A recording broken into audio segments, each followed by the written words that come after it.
Hello, in this video I'm gonna tell you how to measure your sleep on Galaxy Ring.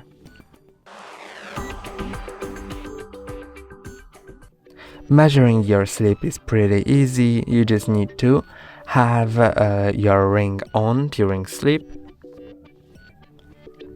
and then after your sleep you can go to Sleep in Galaxy Wearables app and you'll see your sleep time and other data.